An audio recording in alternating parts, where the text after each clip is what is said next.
تو کہتے ہیں باقیوں کی دستار کسی عالم نے کی, کسی صوفی نے کی, لیکن یہ بھینسوں کو چارہ ڈالنے والا جب آیا تو محدث اعظم نے فرمایا پگڑی کے بال کو کوئی ہاتھ نہ لگائے, یہ ساری دستار میں نے کرنی ہے. اور فرماتے ہیں حضرت بال بھی دیتے جاتے تھے اور آنسو بھی بہاتے جاتے تھے, ماتھا بھی چومتے تھے, اور فرماتے تھے دستار کے بعد چلا تو نہیں جائے گا یار, مجھے تو عبادت بھی نہیں رہ گئی, مجھے تو چابیوں کو بھی نہیں پتا کون سی کہاں رہتی ہے, جائے گا تو نہیں تو رو پڑا, کہنے لگا سونے جائے تو وہ جس کے پلے کچھ ہے ہو, آتا جاتا تو ہے کچھ نہیں, مجھے کس نے رکھنا ہے, میں نے کہاں جانا ہے, ادھر کہاں تو ادھر ہی رہوں گا. وہ اس طالب علم کے سارے استاد بھائی کہتے ہیں اس نے دستار کرائی, پڑھا پڑھایا کچھ نہیں, پر جو مسئلہ اڑ جاتا تھا نا, وہ جو اڑ جاتا تھا نا, وہ جا کے اس سے پوچھتے تھے تو کتابیں کھولنے کی ضرورت نہیں پڑتی تھی. حضرت ام سلمہ رضی اللہ تعالیٰ عنہ کہتی ہے میں نے عرض کی یا رسول اللہ صلی اللہ علیہ وسلم میری بچی بڑی بیمار ہے, تو مجھے کسی نے کہا ہے یہ تھوڑی سی نشے والی چیز ہے, یہ بنا کے تیار کر کے دو صحیح ہو جائے گی, بیمار ہے بچی تو یہ نشے والی چیز ہے, اس کو تیار کر کے دو, تھوڑا نشہ ہے. اگرچہ بعض, میں نے شروع میں کہا, بعض لوگ مریض کو, سخت مریض کو ایسی ادویات جو مجبوری بن جائے اس کی گنجائش اور اجازت دیتے ہیں. محتاط علماء تو اس میں بھی بہت ساری چیزیں پہلے بیان کرتے, لیکن اس نے کہا جی میرا نشہ دینا ہے شفا کے لیے. حضرت ام سلمہ کہتی ہے میرے نبی پاک نے میری طرف دیکھا, میری طرف, تو میں نے کہا یا رسول اللہ آپ کیا فرمانا چاہ رہے ہیں؟ تو نبی پاک نے فرمایا ام سلمہ کبھی ناپاک چیز میں بھی شفا ہوئی ہے, کبھی ناپاک چیز میں بھی, کبھی شراب اور خمر میں بھی شفا ہو سکتی ہے. شفا رب کریم نے رکھی ہے پر شہد کے اندر رکھی ہوئی ہے, شفا اللہ نے رکھی ہے قرآن مجید میں رکھی ہوئی ہے, تو اس میں بھی کبھی یہ حضور نے بیان کیا ہے کہ اس کے اندر شفا ہو سکتی, تو امت کتنی دلیری کرتی ہے جو یہ مشورے دیتی ہے کہ اس کے اندر نشہ ہے, شراب ہے, تو کھانسی چلی جائے گی تو فلانی بیماری چلی جائے گی. نہ آؤ ان چیزوں پہ, نہ اپنے ایمان کو خرابی دو, اور نہ ایسی باتیں کرو جس سے کہ ڈائریکٹ رسول اللہ صلی اللہ علیہ وسلم کے واضح ارشادات کی مخالفت ہو. میرے نبی پاک صلی اللہ علیہ وسلم نے فرمایا, اور پھر کچھ لوگ کہتے ہیں تھوڑی پی ہے جی. اب تو میں تجزیے میں پڑھ رہا تھا کہ ایسی شراب ایجاد ہو گئی ہے, لوگ شراب پیتے ہیں اور وہ مست بھی رہتے ہیں, کار بھی چلاتے رہتے ہیں, کہتے ہیں جی نہیں ہمارا ذہن معاف نہیں ہوا تو یہ والی صحیح ہے, نشہ نہیں لاتی. میرے نبی پاک صلی اللہ علیہ وسلم نے فرمایا جس چیز کی تھوڑی مقدار, زیادہ مقدار حرام ہے اس چیز کی تھوڑی مقدار بھی حرام ہے, جس کی زیادہ مقدار حرام ہے اس کی تھوڑی بھی. تو خمر اور شراب اگر فل پینا جائز نہیں تو تھوڑی پینا بھی جائز, یہ حرام ہے اور حرام تھی اور قیامت تک حرام ہی رہے گی. میرے نبی پاک صلی اللہ علیہ وسلم نے منع کیا اور حضور نے اظہار ناپسندیدگی فرمایا, اور میں 40 دن تو عبادت ہی قبول نہیں ہوتی شراب پینے والے جب تک سچی توبہ نہ کرے. یہ لفظ جب ادا کرتا ہوں تو شرم سے میری زبان لڑکھڑاتی ہے کہ یار درباروں پہ بھی نشہ بکتا ہے. میں یہ بات کر رہا ہوں صوفیاء کا ترجمان, درباروں پہ, مزاروں پہ, اور سجادہ نشینوں تمہیں زمین نگل جائے, آسمان تمہیں لے اڑے, تم پر قہر نازل ہو, تم نے باپ دفن کر کے تو وہاں نشے کا اڈا بنا لیا, ماؤں سے بیٹے چھیننے لگے ہو, عورتوں کے سروں سے کپڑے چھیننے لگے ہو, سہاگ مارنے لگے ہو, بیٹیاں اور بیٹے یتیم کرنے لگے ہو, نشہ بیچتے ہو درباروں اور مزاروں پہ. یہ تماشا لگ گیا. آپ کیسے کروں یہ بات, پر کرنی پڑ رہی ہے, مجبوری ہے, یہ مضمون مکمل نہیں ہو سکتا. بند کر دیں وہ دربار, ہمیں نہیں چاہیے جن درباروں پہ نشہ بکتا ہے. میں ذمہ داری سے کہہ رہا ہوں, بات ریکارڈ ہو رہی ہے. جوتے کی نوک پہ وہ سجادہ نشین جو امت کو ڈرگز دیتا ہے, وہ سجادہ نشین کا ڈیرا نہیں, وہ گند کا اڈا ہے, وہاں سے فیض نہیں مل رہا, امت کی تباہی ہو رہی ہے. بتا دو, پھیلا دو, اس کو اعتراض کرنا کرو. میرے رسول پاک سید عالم صلی اللہ تعالی علیہ وسلم کا دین ضروری ہے, کسی پیر کی سجادگی ضروری, بولیے سجادگی ضروری. بڑی ذمہ داری سے کہہ رہا ہوں اور نمائندگی کر رہا ہوں اپنی جماعت کی. نہ ہمارے بزرگوں نے کل اس کی حمایت کی تھی، نہ آج کرتے ہیں، نہ قیامت تک کریں گے۔ بند کر دیں وہ دربار اور مزار۔ بزرگ دنیا میں یہ کام کرنے آئے تھے، اور ہماری سوچ اتنی گر گئی ہے، اتنے ہم کمزور ہو گئے۔ کہتے ہیں جب اس کو چڑھ جاتی ہے تو پھر بڑی معرفت کی باتیں سناتا ہے۔ تجھے شرم نہیں آئی یہ لفظ کہتے ہوئے؟ اب نشئی تجھے معرفت سکھائے گا؟ اب تو شرابی سے، بھنگی چرسی سے دین سیکھے گا؟ کہتے ہیں اس نے پی ہوئی تھی، چڑھی ہوئی تھی، میں بات کر دی تو میرا کام بن گیا۔ اتنی گندی اور میلی سوچ صاحب ایمان کی ہوتی ہے، تو اب نشیوں سے جا کر دعائیں کرائے گا؟ سن، میرے نبی پاک صلی اللہ علیہ وسلم نے فرمایا جو شراب پی لے، نشہ کر لے، اس کی تو 40 دن تک عبادت رب قبول نہیں فرماتا۔ تو کہتا چڑھی ہوئی تھی تو اس نے دعا کر دی، تجھے شرم ہی نہیں آئی بات کرتے؟ حیا ہی نہیں کیا تو نے جملہ بولتے؟ یہ کوئی تصوف اور طریقت ہے؟ جاؤ اٹھا کے لے جاؤ۔ ایسی کوئی تصوف اور طریقت ہمیں نہیں چاہیے، ہمیں وہ والی طریقت چاہیے جس میں خدا کے قرآن کی بات ہوتی ہے اور محمد مصطفیٰ کے فرمان کی بات ہوتی ہے صلی اللہ علیہ وسلم۔ تو بھائی یاد رکھو، یہ کوئی طریقہ نہیں۔ ایک مزار ہے، مجھے ایک صاحب کہنے لگے آ جائیں یہاں بھی فاتحہ پڑھیں۔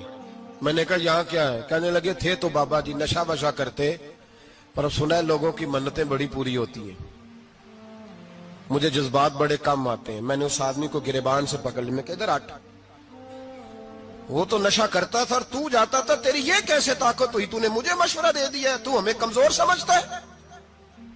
ہم کمزور ایمان کے لوگ ہیں، اور میں یہاں تجھے کہوں گا نہیں نہیں میں یہاں نہیں جاتا، میں وہاں جاتا ہوں۔ بالکل کوئی لگی لپٹی بات نہیں، کھری بات۔ تصوف وہ، دربار وہ جہاں قرآن پڑھا جائے اور رسول اللہ کی حدیث سکھائی جائے، باقی کوئی مطلب نہیں کسی قسم کا۔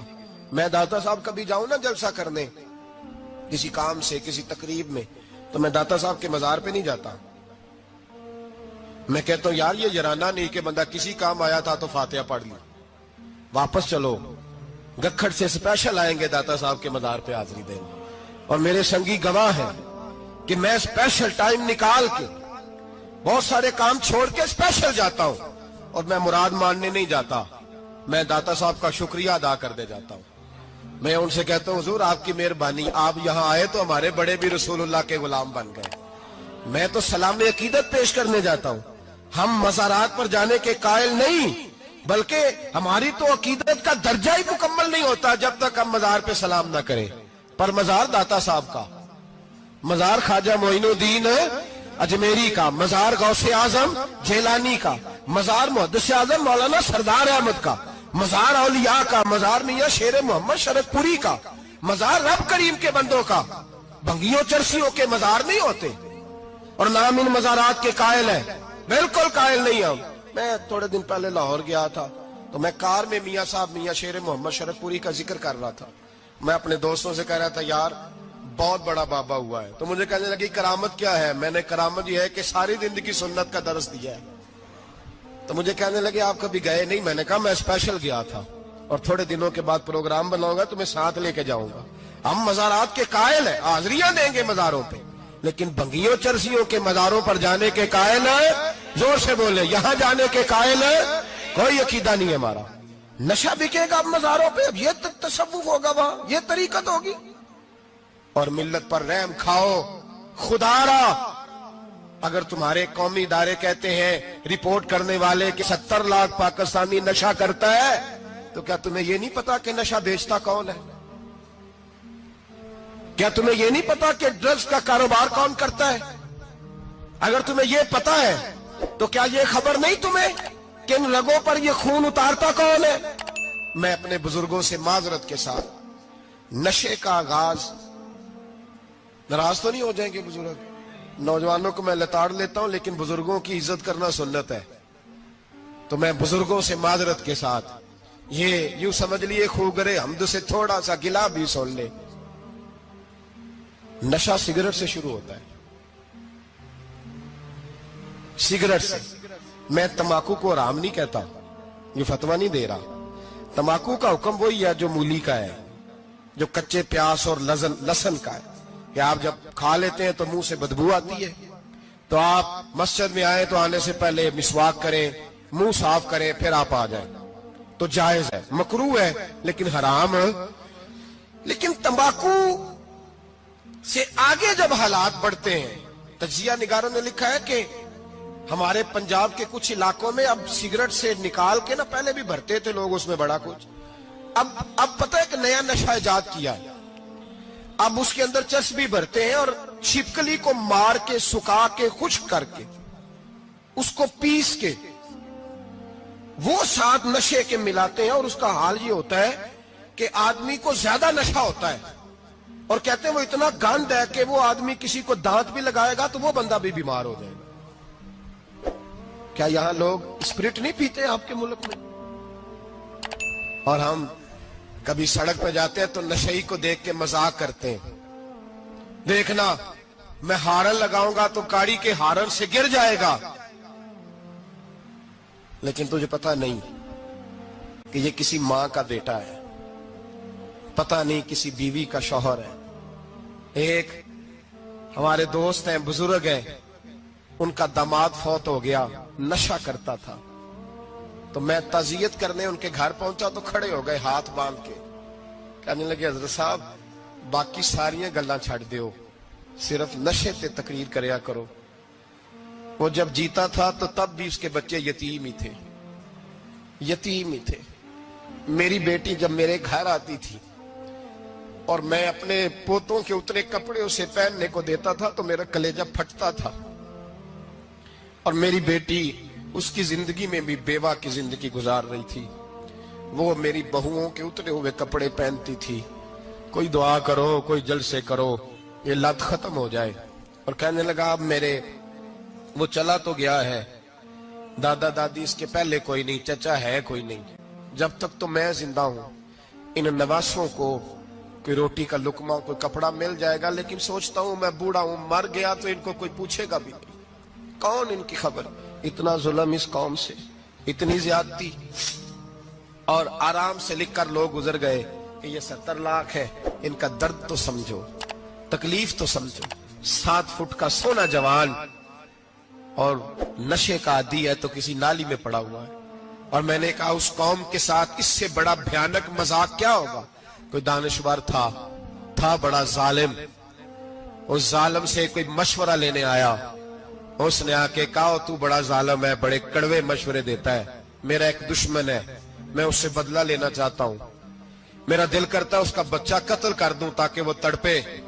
تو ظالم نے کہا اسے قتل نہ کر، وہ تو اس کا باپ 2-4 مہینے رو کے چپ کر جائے گا، پھر میں سخت سزا دینا چاہتا ہوں، مشورہ دے۔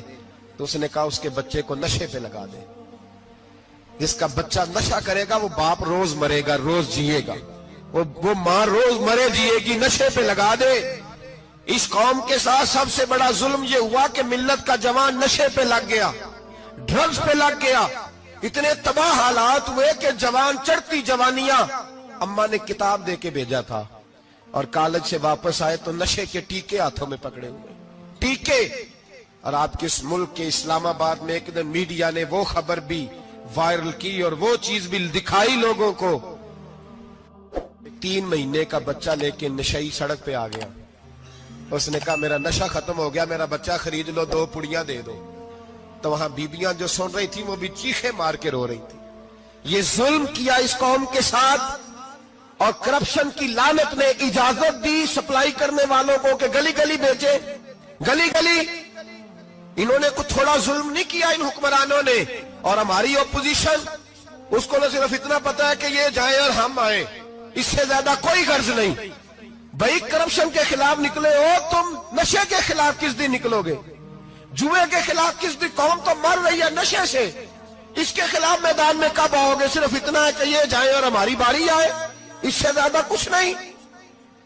جتنے مجرم وہ ہیں اتنے ہی تم بنتے جاؤ۔